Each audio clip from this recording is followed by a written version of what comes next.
We have kept a press conference here just to inform all the people in media and through you the entire people of Tripura that on the 30th of this month, September, we will be holding a one-day Bandh in the ADC area to press for our demand for a constitutional solution with the Government of India. The Bandh will be from 6 AM till 6 PM, but this is the beginning of telling the Government of India that we want an early solution to our problem.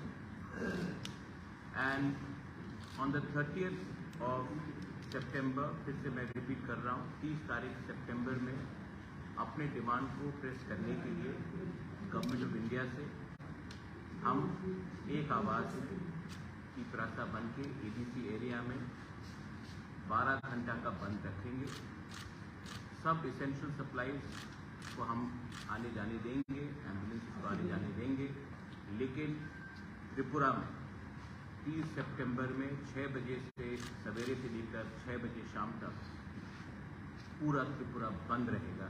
Delhi को हम एक message भेजना चाहते हैं कि हम इतने दिन से वेट कर रहे हैं, इसका अर्ली सोल्यूशन का हल निकालिए, क्योंकि हमारे पास पेशेंट्स है, लेकिन patients are running thin and in a way हम लोग एक सिंबॉलिक बंद कर रहे हैं, एक आवाज़ में दिल्ली को एक मैसेज भेजने के लिए कि हमें अपने इंडिजिनस लोगों का constitutional solution for demand for greater Tripura land होना है। तो ये आपके थ्रू, मीडिया के थ्रू मैं आप सबको सूचित करना चाहता हूँ।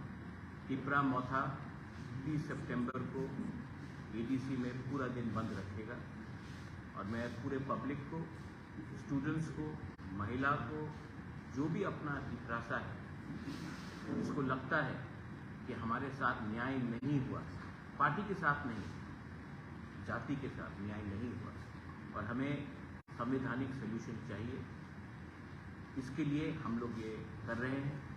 तो आप प्लीज़ 12 घंटे के लिए अपने जाति के साथ सॉलिडारिटी दिखाइए, एकता दिखाइए, खालसा दिखाइए और एक आवाज़ में हम लोग दिल्ली में मैसेज भेजेंगे कि हम लोग शांति से भी, लेकिन सॉलिड होकर, एक होकर एक मैसेज भेज सकते। इसी के लिए आज मैंने ये प्रेस कॉन्फ्रेंस रखा था। तो हमें कौन याद करेगा? तो हमको प्रेशर रखना पड़ता है। हाँ, हमने मिला है, अच्छी से बात भी हुआ है, मैं उनकी इज्जत भी करता हूँ, लेकिन प्रेशर रखना पड़ता है क्योंकि मैं पॉलिटिक्स में मनोरंजन से तो आया नहीं, उनको अपना लोगों का बात तो बताना है। तो अगर उनके माइंड फ्रेम में नहीं रहेगा तो कैसे रहेगा? तो हमको प्रेशर रखना है गवर्नमेंट ऑफ इंडिया।